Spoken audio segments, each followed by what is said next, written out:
Buenos días, hoy es martes 10. Como todos los días le doy gracias a Dios porque me permite estar con ustedes. A ustedes gracias siempre por la sintonía con la que apoyan el programa. Dios los bendiga a todos y con la bendición comenzamos nuestro programa el día de hoy. Nuestro primer análisis lo vamos a hacer sobre las 10 irregularidades que marcan las elecciones de gobernadores.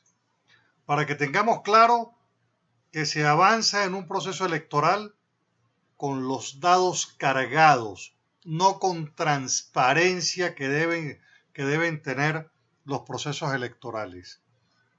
La primera irregularidad está referida a que estas son unas elecciones que han sido reprogramadas en varias oportunidades. Estas por demás han sido unas elecciones de gobernadores que, siendo elecciones regionales, no contempla la elección de asambleas legislativas.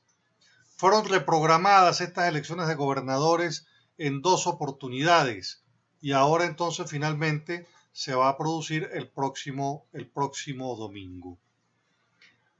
Tenemos que tener muy pendiente que la lucha política pasa no por aceptar unas y dejar las otras, porque en los consejos legislativos, cuando se habla de competencias autonómicas, cuando se habla de descentralización, cuando se habla de federación, estamos hablando de que los poderes en los estados tienen que tener un cuerpo político como el legislativo para que pueda crearlos por ley. Entonces, cuando se habla de gobernaciones y no se habla de consejos legislativos, ni se habla del cumplimiento del propósito descentralizador, entonces, ojo, pudiésemos estar en presencia de una figura que va centralizando, pero que va quitando o restando la posibilidad de ir arrimando competencias autonómicas por vía de estos consejos legislativos. Otra de las irregularidades es que se avanza sin la tarjeta de la MUT. Van los partidos con sus propias tarjetas, pero con una variante.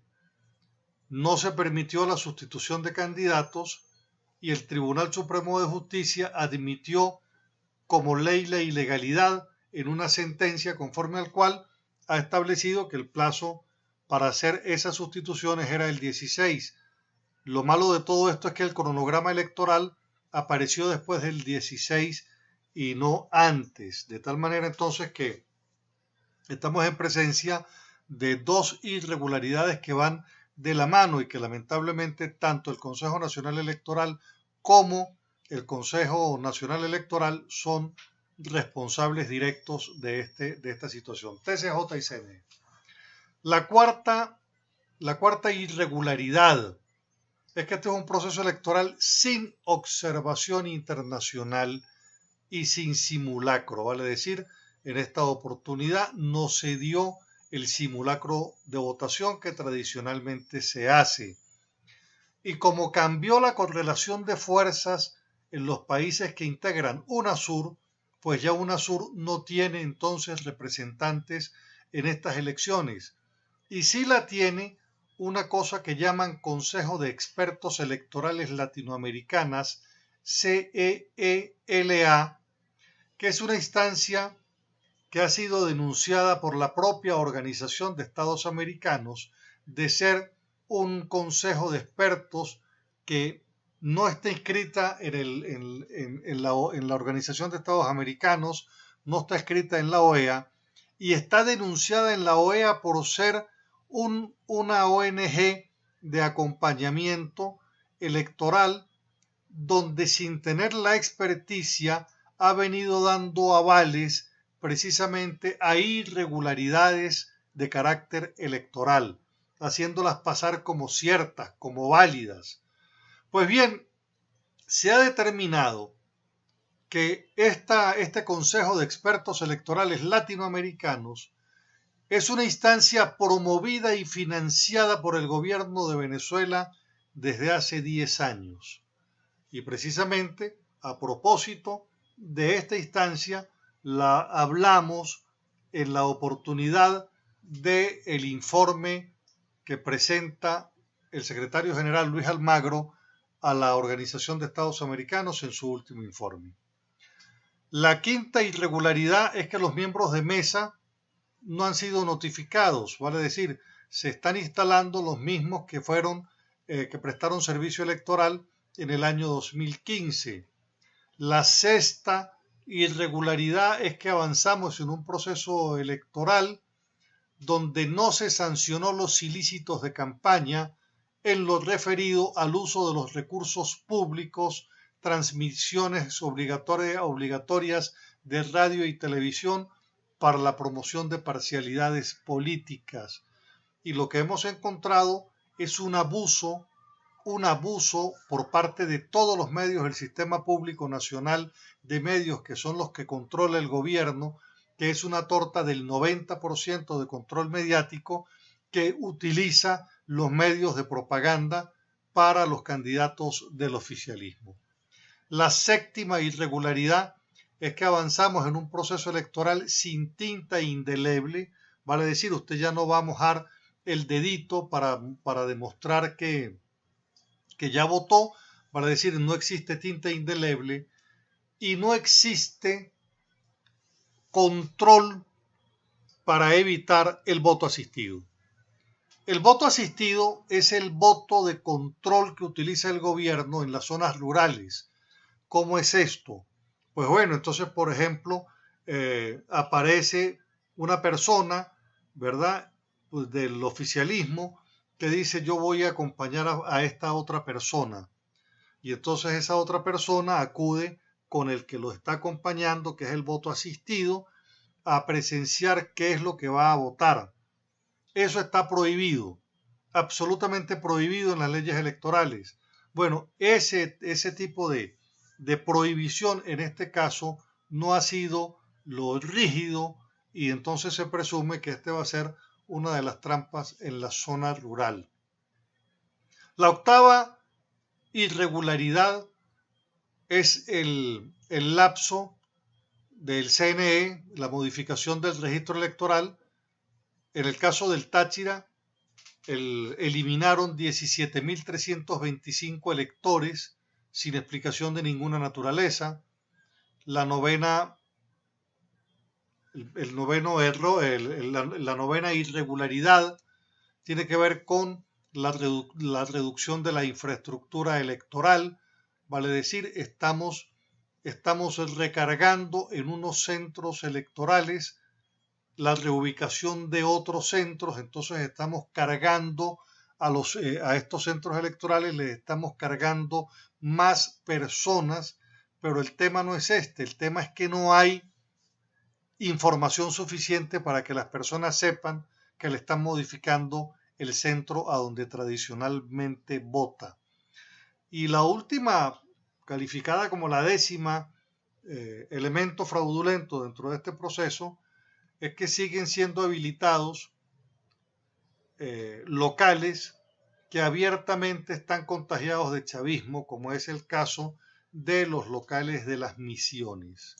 Y de esa manera, entonces siempre va a tener una tendencia, una influencia sobre el elector. Pero fundamentalmente tenemos el problema de la desinformación en cuanto a dónde es que me toca votar. Por eso es que todo el que va a votar, les recomiendo que se busque en la página del Consejo Nacional Electoral a tiempo y que esté atento para preguntar dónde le toca votar si su centro ha sido reubicado. Todos queremos vivir en una Venezuela distinta, una Venezuela diferente, una Venezuela que nos aleje de esta realidad que les voy a presentar. Bueno, en líneas generales, todo lo que vivimos. Pero esta realidad que les voy a presentar, que nos trae la ONG Monitor de Víctimas, nos señala que 432 niños menores de edad quedaron huérfanos en la Gran Caracas. Esta es la primera investigación de esta ONG, que se denomina Monitor de Víctimas. Fue realizada en entre mayo y agosto de este año, y revela que 432 niños menores de edad quedaron huérfanos durante ese periodo por hechos de violencia. El levantamiento de la información registró 631 homicidios ocurridos en 5 municipios capitalinos, de los cuales el 90% fueron ejecutados por bandas. Imagínese usted, de 631 homicidios, que es la información que se procesa, el 90% fueron ejecutadas por bandas civiles, lo que llaman primero por bandas, el 90%, civiles independientes, grupos paramilitares y fuerzas de seguridad del Estado. A la fuerza de seguridad del Estado lo conforman como el principal grupo victimario. Se le atribuye el 38% de los casos, vale decir 215 casos. El 64% de los homicidios se reportan en el municipio Libertador, el de Jorge Rodríguez. 30% en el municipio Sucre, donde está Carlos Ocariz. 5% en Baruta, Chacao y El Hatillo. La parroquia con mayor cantidad de muertes es Petare, con 124, vale decir 20% del total, seguida por Catia, El Valle, San Juan, Antímano y Santa Rosalía. La iniciativa de este movimiento sociocultural Caracas Convive se ha dedicado al tema de la prevención en las zonas populares de la capital del país.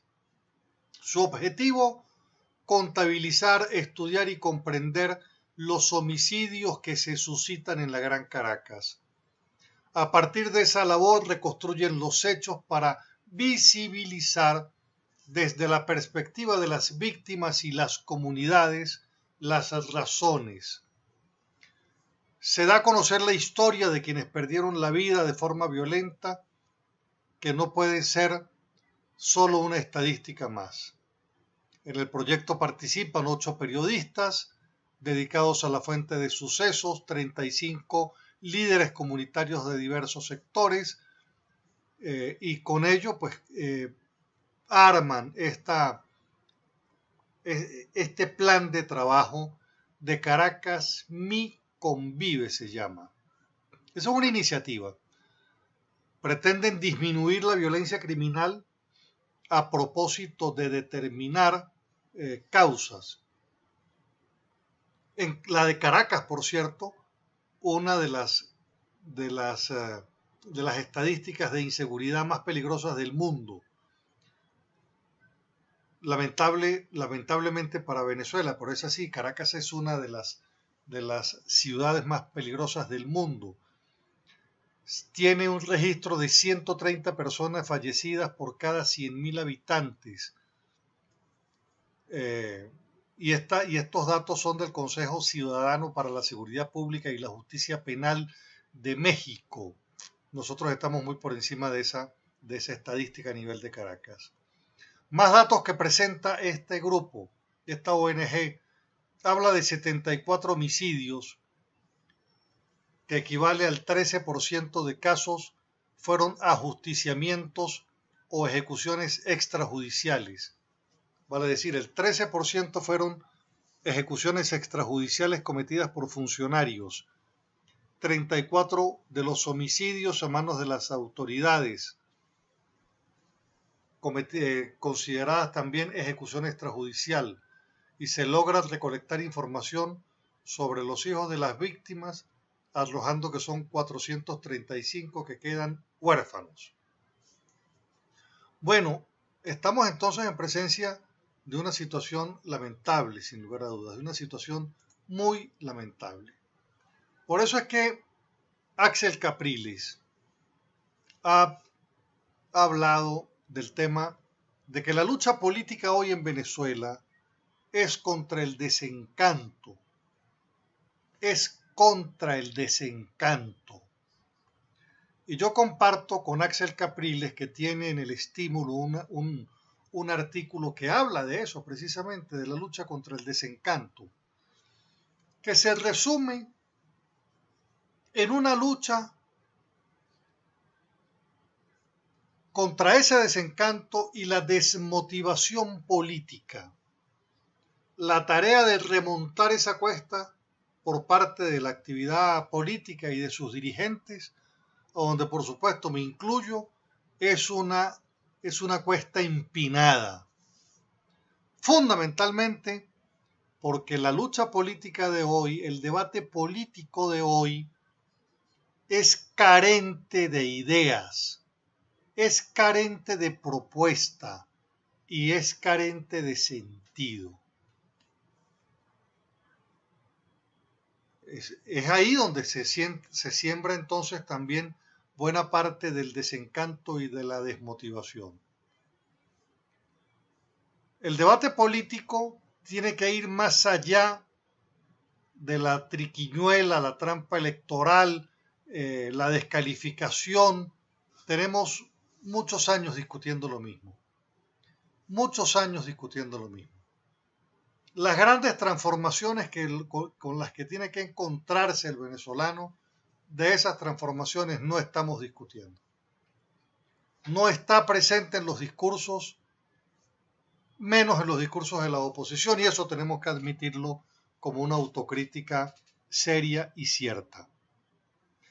Y aquí también entonces aparece un concepto que quiero ponerlo en la mesa de su análisis. Porque nosotros hablamos de la utopía como una sociedad ideal a donde debemos conducir a la actual sociedad. Por eso se habla de la utopía posible, una sociedad moderna, una sociedad, y entonces uno va dibujando el sueño y ese sueño hay que convertirlo en realidad, entonces se dice, esa utopía hay que concretarla, vale decir, ese sueño que tenemos de sociedad, hay que concretarla. Estamos hablando entonces de una utopía, ¿verdad? Esa utopía es ese deseo, esa idea que tenemos. Pero así como existe la utopía, existe su sentido contrario, que es la distopía, que es exactamente la representación imaginaria de una sociedad cuyas características son indeseables. Se trata en consecuencia de lo opuesto a la utopía. Es exactamente donde nosotros estamos. Nosotros los venezolanos hoy estamos en una distopía, vale decir, estamos viviendo lo opuesto de lo que queremos. Estamos viviendo lo opuesto de lo que queremos. Esa es la gran verdad. Mientras que la utopía es una sociedad ideal, la distopía es una sociedad negativa. Si la utopía es un anhelo por conseguir, la distopía es una posibilidad cuya concreción hay que evitar porque estamos hablando entonces de la característica de un estadio de vida indeseable que ninguno de nosotros desea. Orson Welles escribió un libro precisamente de la distopía, una novela. George Orwell es el que creó esta novela y pensó en un mundo gobernado por Gran Hermano, presente en la vida de los ciudadanos de manera constante, donde existía la policía del pensamiento que castigaba a quienes pensaban cosas contrarias a las aceptadas por el partido gobernante, y hasta una neolengua que elimina las palabras que no deben ser pensadas. Entonces, cuando hablamos de la distopía, es exactamente entonces el sentido contrario, es donde estamos viviendo. O sea, nosotros vivimos lo que no queremos vivir. Y nos estamos acostumbrando a lo malo. Nos estamos acostumbrando a ese concepto de la distopía que es un concepto contrario al de la utopía, que habla del sueño de una sociedad donde quiero estar y en razón de ella tengo que moverme para lograr alcanzar el sueño, la utopía posible. Pero nosotros hoy, y es cuando entonces hablamos de que la lucha es contra el desencanto, es contra la desmotivación, es porque no estamos inyectando ese sueño de una vida mejor en un proyecto distinto, realizable, a propósito de que tenemos que levantar este país ladrillo a ladrillo con el cincel de la voluntad, y esa es la tarea a la que estamos convocados. Una bonita reflexión, sin lugar a dudas, a propósito de esto que escribe Axel Capriles. Mientras los venezolanos vivimos en la cola de la gasolina, porque tenemos una empresa petrolera y tenemos petróleo que no es capaz de autoabastecer el mercado nacional, mientras estamos en este tema de la cola de gasolina, de la ineficiencia del gobierno, hay una buena parte del mundo que está experimentando una revolución energética alimentada por un cambio en el transporte hacia los vehículos eléctricos. Sin lugar a dudas, cuando uno habla de esto, uno piensa en los venezolanos, que por lo menos son más de 2 millones de venezolanos que están en el exterior. Uno piensa en las futuras generaciones de venezolanos que se enfrentan en esos mundos a una situación distinta a la que hemos vivido y a la que nos hemos acostumbrado y a la que no podemos seguir acostumbrándonos en Venezuela. He señalado en más de una oportunidad, las sociedades se dividen entre sociedades rápidas y sociedades lentas, entre sociedades que lograron los niveles y los estándares de educación y de calidad y las sociedades que no lo logran.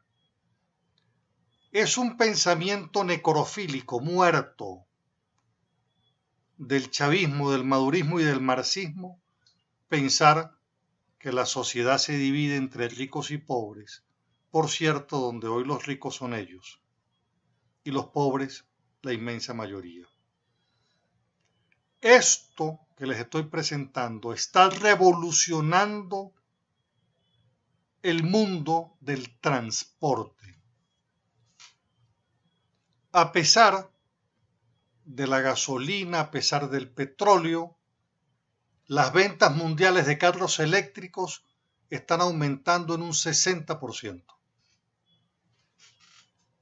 Ya en las carreteras ya se ven carros eléctricos, obviamente en el mundo, no aquí, y se pronostica un aumento gradual que va a ir en rápida evolución en sustitución del carro de gasolina. Esa es una tendencia alcista, sin lugar a dudas, una tendencia que va a ir creciendo. Dicen los expertos que son vehículos que se manejan más suavemente, aceleran más rápido, se pueden cargar sin estar en la cola de gasolina, requieren menos mantenimiento, se ayuda a resolver el tema del problema de la calidad del aire, aumenta la independencia de los países que son importadores de petróleo, y esta rápida absorción que se hacen de los vehículos eléctricos está causando que buena parte de empresas estén dedicándose a este tipo de desarrollo.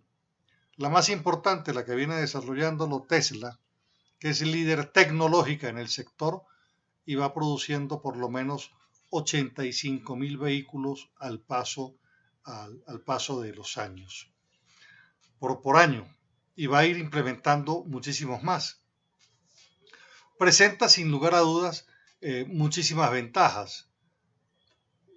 No existirá ruido, la contaminación se va a disminuir, el vehículo eléctrico se puede cargar en cualquier lado, en particular aquí se está hablando de la energía solar y la energía eólica. Aquí estamos hablando de carros que van a reducir la necesidad de mantenimiento, de tal manera entonces que el cambio de combustión interna a motores eléctricos, sin lugar a dudas va a traer cambio en los patrones de consumo, cambio en los patrones de producción, pero como estamos señalando, son circunstancias inevitables a las que está enfrentado el mundo. Y ahí entonces usted se ve en el espejo de lo que le estoy diciendo. Hay sociedades que van alcanzando rangos de tecnología y otros que nos vamos quedando en esa chatarrería de vehículos que tenemos nosotros ahora en Venezuela. Bueno, llegamos a la parte final del programa, espero les haya gustado. Mi teléfono es el de siempre, 0424-724-4318. Sígame en Twitter, @CarlosCasanoval. Este programa lo consigue en Twitter, lo consigue en YouTube, en el canal Un Día Más, en Radio Noticias 1060 a las 11:30 de la mañana. Me despido con este pensamiento. Siempre hay dos versiones de una misma historia. Procure siempre escuchar las dos. Este es un proverbio celta. Dios los bendiga. Regáleme usted a mí también su bendición. Nos encontramos mañana con el inmenso favor de Dios. Que tengan un excelente día. Muchas gracias.